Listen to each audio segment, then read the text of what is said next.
nakadungog ang agalon nga giusik-usikan ang iyang bahandi. Unya pag usik-usik niya sa bahandi, taktakon siya siyang agalon, unya gipangayuan siya husay. Unsa may gibuhat sa sulugoon, nagbag-o o nisamot. Nisamot na gid nun siya usik-usik. Iya na gid hinoong gipang minusan ang mga utang imbis mo makabayad. Iya na gid hinoong gipang slasan hapit tagtunga basta daghan sa gislas. Gitiwasan niya usik-usik ang katigayunan, ang bahandi sa iyang agalon. Hinoon nakadaig ang agalon ngano man kaysa iyang pag-usik-usik ang iyang tumong aron duna siya'y mga higala. Kining tao nga ang hunahuna para ra gyud siyang kaugalingon ang mahitabo makaguba sa iyang maayong relasyon sa tuburan sa grasya. Ang tuburan sa grasya adtong maong sulugoon mo ang iyang agalon. Kadto unta mo iyang ginindot iyang relasyon. Ang iya hinong relasyon diri niya ginindot sa iyang mga isig katao ra ba? Usahay ingon ana ra bata ang gahatag nato grasya, ang atog yung tuburan sa grasya mao ang Ginoo. Nya ang atong buhaton kasagaran, ang atong hatagan sa atong pagtagad, sa atong pag-alagad, sa atong tanan nga debosyon sa atong kinabuhi, kanara sang tao nga parihas nato. Nya ang ato ra bang gamiton ang gikan rabas Ginoo sama anang gugma, kanang sacred heart, simbolo man na sa gugmas Ginoo nato, nya porti man yang higugma nato. Pero kita mas higugmao nato ang tao nga binuhat sa Ginoo kaysa Ginoo. Ikaw mo karon kinsa may inyong mas gihigugma, ang Ginoo o ang tao nga hinimos Ginoo? Kusga. Siguro mo.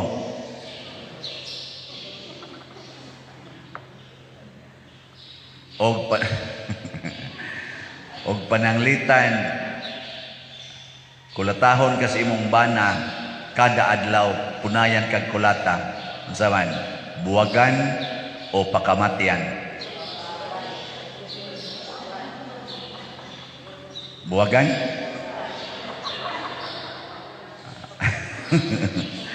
Oy, daghan kay karon oy, mubuwag. Nya unsa may sugos Ginoo? Pagpakamatay para sa imong gihigugma. Oh, kana mo na si Kristo, nahigugma siya nato, nagpakamatay siya para nato. Ana nya nganong imo nang buwagan nga imo maka I always wanted to be a real piano man. So, sugos Ginoo, pagpakamatay para sa imong gihigugma. Oh, kana mo na si Kristo, nahigugma siya nato, nagpakamatay siya para nato. Ana nya nganong imo nang buwagan nga imo man kanang gihigugma, gipili man nimo aron imong higugmaon, bana guna nimo gud. Pagpakulata diya hangtod ka mamatay. Ayaw pagpakigbuwag. Nga naman, mao na imong saad. Unya kinsa may gasupply nimo anang maong gugma? Ang Ginoo. Nya karon imong gamiton para sa imong kaugalingon. Dili na ka maminaw unsa iyang isulti, mawa ng gugmaha. Mo na kasagaran sa mga tao nga mibuwag siyang asawa o sa iyang bana, bunga sa kasuko o kahiubos, wa na gyud magmalipayon sa iyang kinabuhi. Kanunay gidisturbo sa iyang kinabuhi. Dali manluod, dali masuko, dali magdepresyon. Di hinon tanan. sa pipila nga nagpakaaron ingnon. Sus, nakalit go, nagyug ko, Father. Ay, sus, okay, nagyug kay ko. Tanaw ko na istorya. Unsa ra man gyud tinuod nga healing? Unsa may tinuod nga naka-move on?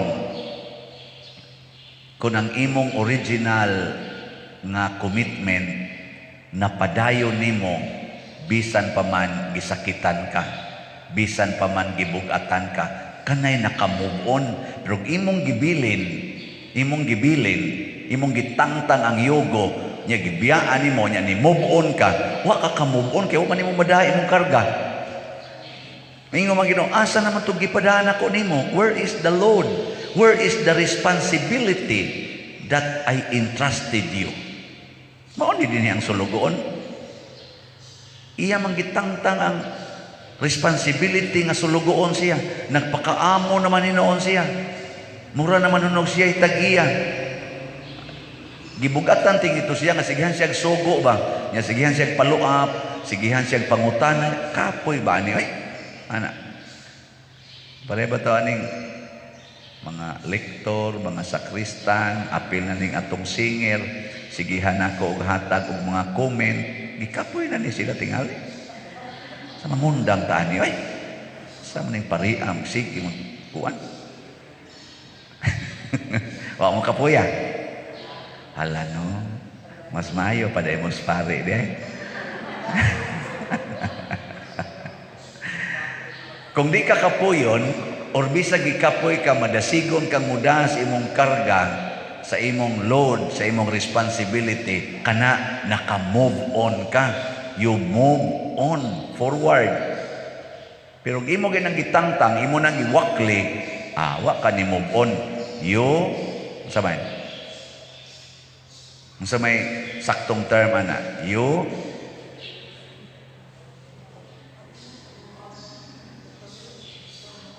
Asawan, wa ka ni move on, ni unsa man ka? Sa in English, you defied. Milikay ka, ming sibat ka. Sa ato ng trabaho, miaul. Ni aul. Absent. Sana? Without leave. No, without leave. Aul ba? Para na ba mga sundao nga pag-abot sa gubat, iyay, patay tadi. Sibat ay, mga na, sibat siya, patay ta na niyang kauban siya, buhi, dagan man. O man mo padayon, amo na, wa ka move on, you departed, you sibat.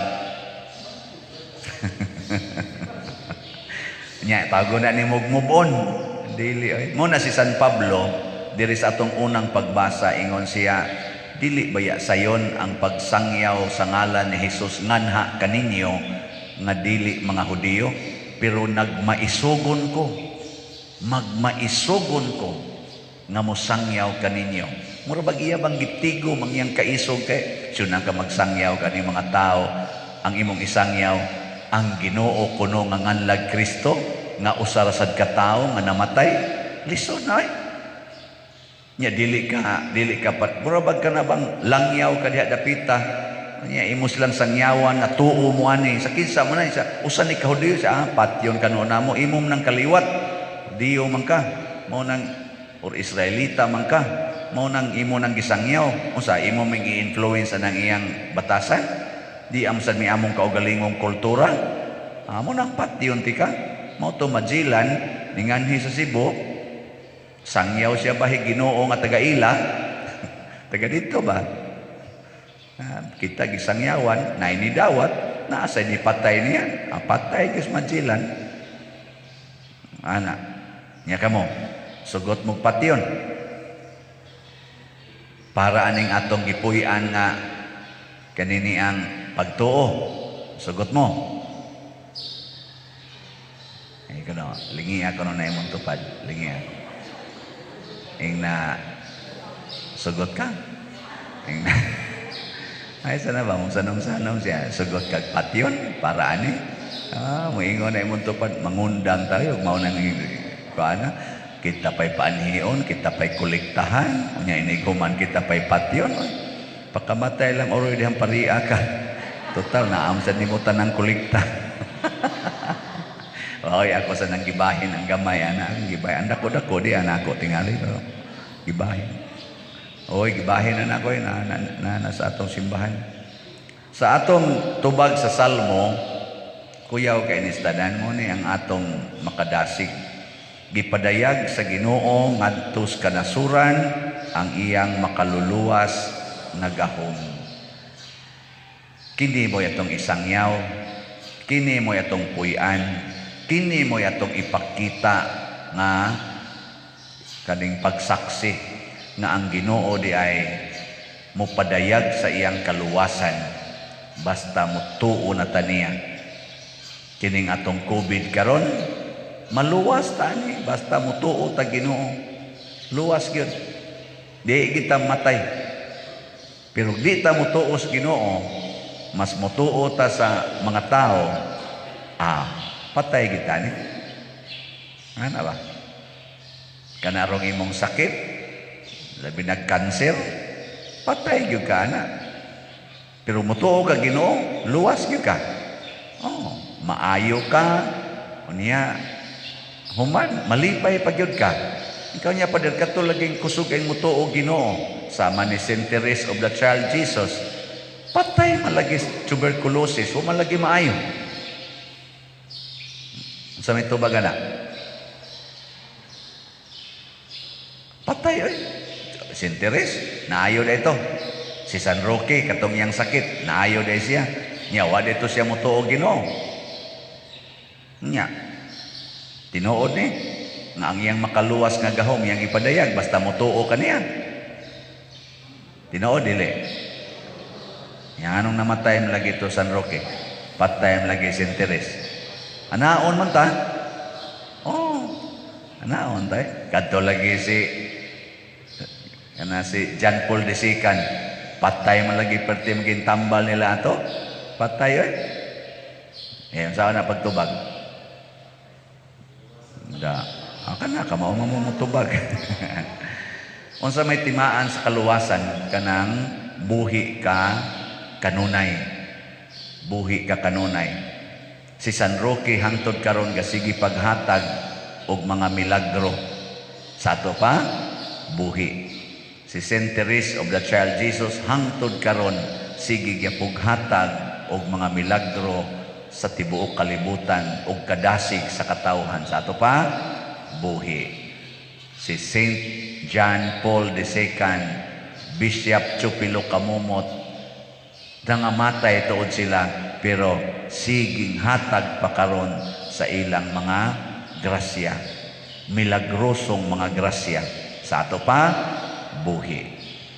Mao na siya. Ay kabalaka, ampo kas Ginoo. Lord, maayon ta ko sa kong sakit. Ang unag yung ayohon sa Ginoo, ang imong kahadlok sa imong sakit o kamatayon. Una kining atong orasyo impirata na iningon re, luwas sami sa among kahadlok sa sakit o sa kamatayon. Kaya ang tinuod natong gitawag og sakit kana yung kahadlok. Ang pinaka number 1 nga sakit na angay yung ayohon kana yung kahadlok. Kay gikan anang maong kahadlok manggawas ang tanang mga sakit. Kada din ka na-stress ka. Nganong na-stress man ka? Naa kay mga gikahadlukan. Naa kay mga gikabalakan. Nabalaka ka nga ang imong naong mutiguang. Na-stress na ka sa imong naong. Nabalaka ka nga ang imong tuhod di nakasakas hagdanan. Wana. Na-stress na sad ka. Nabalaka ka nga mura nag-rise tirasis ang imong kilid. Daghan na kaing bilbil. Gusto na ka ato Coca-Cola body. Na-stress na ka. Tanaw-tanaw ka sa imong bagtak. Uy, daghan naman kay barikos. Uy, na-stress na po ka. Kay gusto ka itong murag yung kandilaon kay kag bagtak. Dili na pwede. Nagtanaw ka sa imong bukton. Inig-isa ni mo. Anay mga yat-yat diri nga mga kunot-kunot. Uy, na-stress na sad ka. Gusto ka ito yung flawless. Uy, patay ka niya. Ang imo na mga kahadlok, Nagayroban, mas stress na, itanaw silang buhok, kaya ang punuan, isugo na sag puti, ala, ipakolor na sad ko ni, oy, mas stress, kaya upay kwarta. May lang pare, dali kayo makapakolor, magpakolor, kaya nga naman, inigdo pa, kolekta, color na yun. Kamo, maghuwat pa mamupit sa 15, dagandagan pa na mo tubo niya. Niya, kung mauna lang kisa na imo, kahadlok, bisag unsa na lang kahadlok, ma-stress ka, oy. Pero mutuo ka Ginoo, yung Ginoo, do not be afraid. Have faith in me. Lord, niputi akong buhok, ako'y nagbuot. Matuman ang imong pagbuot. Tawa na. Lord, di na ko kasakasagdanan. Siya, sa sunod ana, din adyo kakatikang sa imong higdaanan. Wheelchair na din. Lord, di na ko kabangon, sakit akong hawak. Siya ay kabalaka. Kay sunod ana, tabunan na ginang naong nimo. Wa na'y bangunay. Bitaw no, your will be done. Wag tang imong stress. Di ba? Nigingon sa pare, Lord, wa na'y kolekta. Pamaligyag slot. Ikaw magpamaligya, Lord, way halin. Siya, pasag nila na, may impyerno na sila. Ginay, manindog na ta.